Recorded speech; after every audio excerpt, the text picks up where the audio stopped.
Hey man, I was today years old when I found out that Steven Seagal said that he fought Bruce Lee. That's how I met Bruce Lee, was through James Tell me, I was going to ask. So you met Bruce Lee. Tell me about your experiences with Bruce and what was he like and how did you get on with him? Or did he? For some reason, he never had anything bad to say about me. He was quite interested in Aikido. Why the fuck you lying? Why you always lying? Hey man, I'm about to put someone on blast, so y'all might want to stay tuned for this video.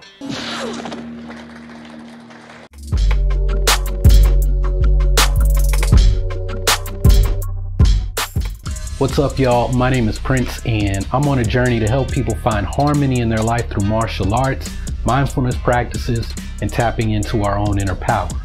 This video, we're continuing with our series on Bruce Lee, the man and the myth, where we're taking a look at all things related to Bruce Lee as we try to separate the myths and the fables about Bruce Lee from the actual truth. Now, we're going to be taking a look at this story about Steven Seagal's alleged relationship with Bruce Lee that I just learned about just a few days ago. So this all came to my attention when a video came across my browse page on YouTube from a channel called Bruce Lee Real Fight. And this channel is all about Bruce Lee and nothing but Bruce Lee. So I took a look at the video and I saw that he was breaking down an interview from 2012 that Steven Seagal did with Michael Schiavello. Now I'd seen clips of this interview before where Steven Seagal was trashing Michael Jai White, Claude Van Damme, and Dolph Lundgren as being fake martial artists. Can I laugh in your face? Really? Yes.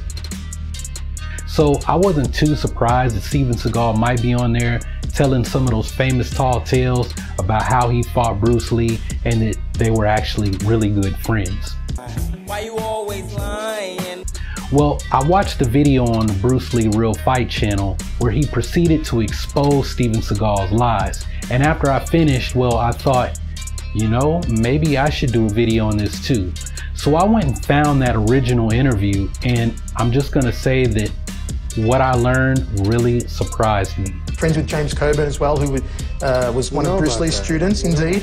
That's how I met Bruce Lee, was through James Tell me, I was going to ask. Now that video goes on to show Steven Seagal saying that he met Bruce Lee because, well, he was friends with James Coburn, and James Coburn was close friends with Bruce Lee, and with all three of them being into martial arts, I mean, it's only natural that they should meet, right? For some reason, he never had anything bad to say about me. He was quite interested in Aikido, and he was very nice to me.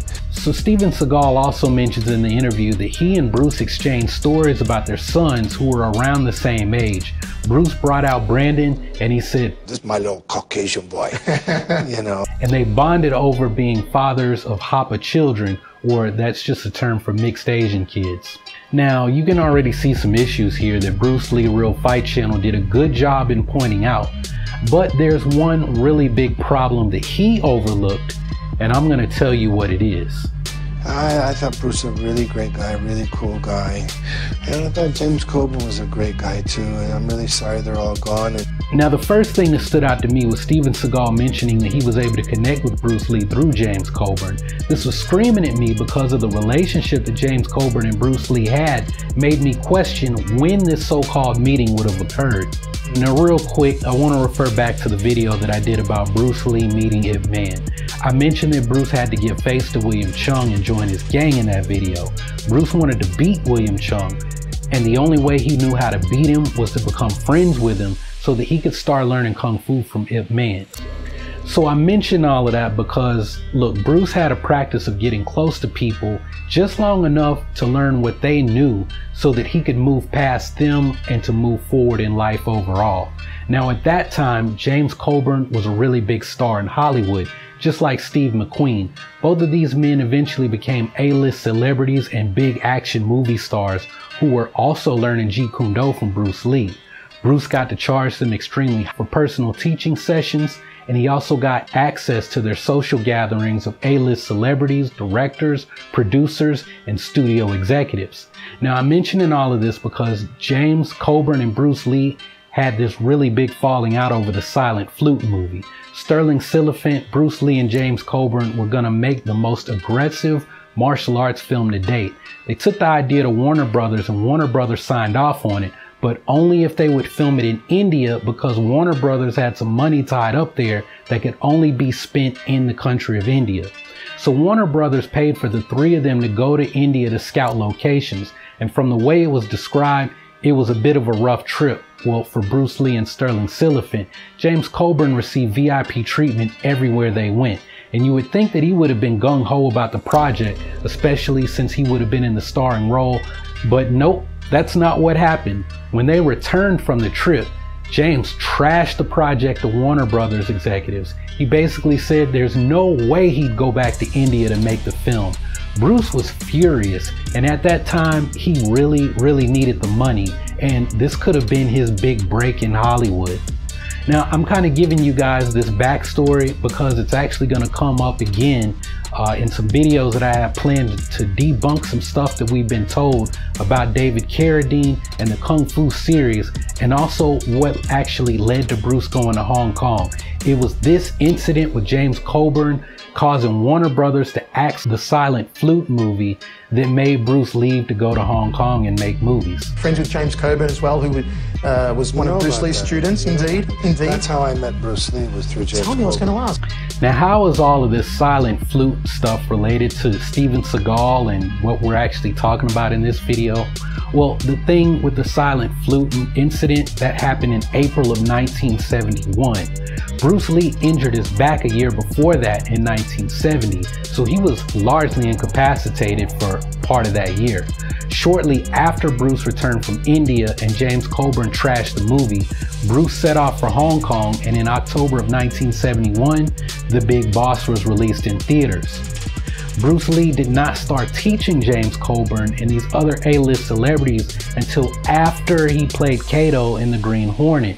So that leaves like a 4-year gap, or well, really a 3-year gap between 1967 and 1970 before Bruce injured his back. So that raises a question of when would Steven Seagal have trained with Bruce, because the timelines, they're really not adding up. There are an awful lot of people who say that that's not true. Why you always lying? So the truth is that Steven Seagal could not have fought Bruce Lee. He could not have even trained with him at his house. Steven Seagal was born in 1952, making him about 12 years younger than Bruce Lee. Now, according to Steven, he saw someone doing martial arts during a halftime show at a high school football game where his father was coaching. He eventually got discovered by his first karate teacher while washing dishes, and he trained old school traditional Okinawan karate until he managed to graduate early from high school at the age of 16, and then he left for Japan at around 17, where he claims that he stayed for about 18 years. So if Seagal left for Japan at the age of 17, well, that would have been in 1969. Well, the problem is that Steven Seagal did not begin to study Aikido until he got to Japan, and he said that Bruce Lee was impressed by Aikido. For some reason, he never had anything bad to say about me, and I was quite interested in Aikido. Also, Steven Seagal said that they bonded over their Hapa children, but Brandon Lee was born in 1965 when Steven Seagal was only 12 or 13. Shannon was born in 1969, and Seagal makes no mention of Shannon. So he's saying that he met and trained with Bruce between 1967 and 1969, in between the time James Coburn started training with Bruce and before Shannon was born. So that means Steven Seagal would have met Bruce Lee when he was between 15 and 17 years of age. And I don't think Bruce was into teaching kids. And also, if this was true, back when Steven Seagal was the biggest action star in the early 90s, I think someone representing the Bruce Lee estate would have said something like, you would think Seagal would have reached out to Brandon to have him be in a movie with him. I mean, if he did, maybe Brandon would still be here with us. So Seagal's story, look, it also doesn't match up with what is written about him in Wikipedia. According to his Wikipedia entry, his family moved to Orange County from Michigan when Seagal was 5. That would put him close to Los Angeles in 1957, and Bruce arrived in San Francisco 2 years later. And this is actually looking better for Seagal, but not the age thing. See, it says here that Steven Seagal finished high school and started college and moved to Japan all between 1970 and 1973. So he did a lot in that 3-year span. He didn't start learning Aikido until 1974 when he returned from Japan and met his first wife, and his son was not born until 1975. So like I said, the timeline doesn't match up. But you want to know the biggest thing that didn't seem right about this? This one is the real kicker. Steven Seagal claims he worked with Bruce Lee and fight him. Now remember when I said that I went back and I watched the full interview? Well, the thing is, I kept going back because I couldn't remember when Seagal said that he actually fought Bruce Lee. Steven Seagal claims he worked with Bruce Lee and fight him. Now yes, he did say all this stuff about meeting Bruce Lee through James Coburn and how they both bonded over their boys. He talked about how Bruce used to badmouth a lot of other martial artists. Was the kind of guy who kind of would badmouth most a lot of the other martial artists and martial arts in a kind of a sarcastic way. For people who really know Bruce Lee, everyone knows Bruce Lee will never badmouth any other martial artist. And that is true. Bruce Lee Real Fight Channel doesn't believe it, but Bruce did. But according to Steven Seagal, he didn't have anything bad to say at all about Steven Seagal or his Aikido. But look, Steven Seagal did say all this stuff. There's no denying that he was telling some whoppers in that interview. But I mean, what about the fighting thing? Like, didn't he say that Bruce was trying to learn from him? I tried to learn from him, and I think he tried to learn from me, and so being able to work with him that day and fight him was a great pleasure for me. He also said that he thinks Bruce Lee tried to learn from him. Well, look, here's the thing. Like, I don't want to go in on the Bruce Lee Real Fight Channel the way that I went in on Totally Pointless TV because, well, unlike that guy who knows nothing about martial arts, the dude at the Bruce Lee Real Fight Channel, he genuinely loves Bruce Lee. He idolizes the man, and sometimes, sometimes he tends to report the details a little bit wrong in a number of his videos. And well, this particular video about Steven Seagal claiming to fight Bruce Lee is one of them. So look, like, he spends most of his video pointing out how Steven Seagal said that he fought Bruce Lee.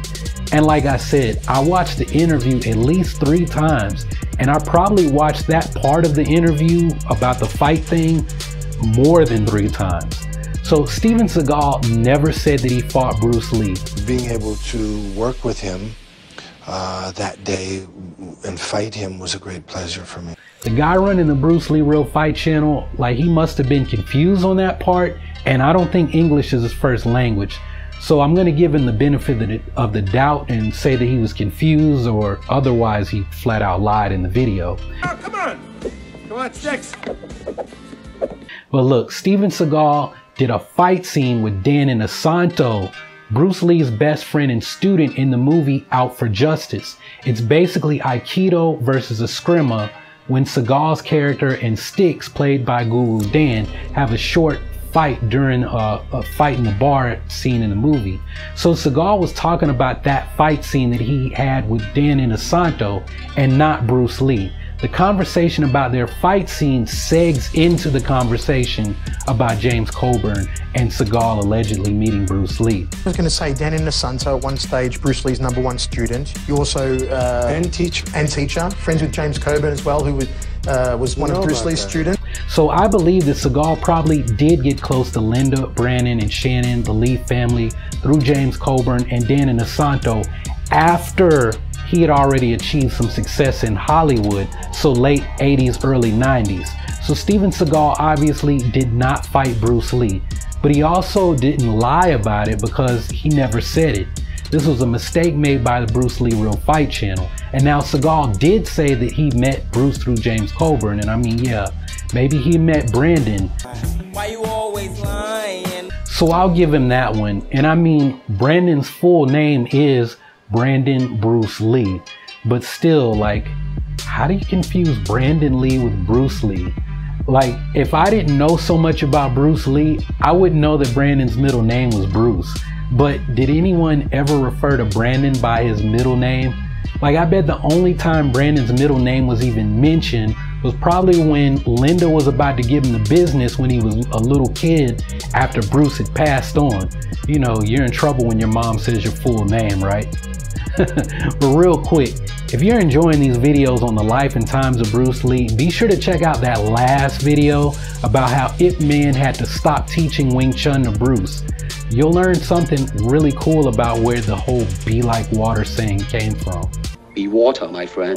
But hey, that's all I got for this one. So y'all keep on breathing, and I'll see you in the next video.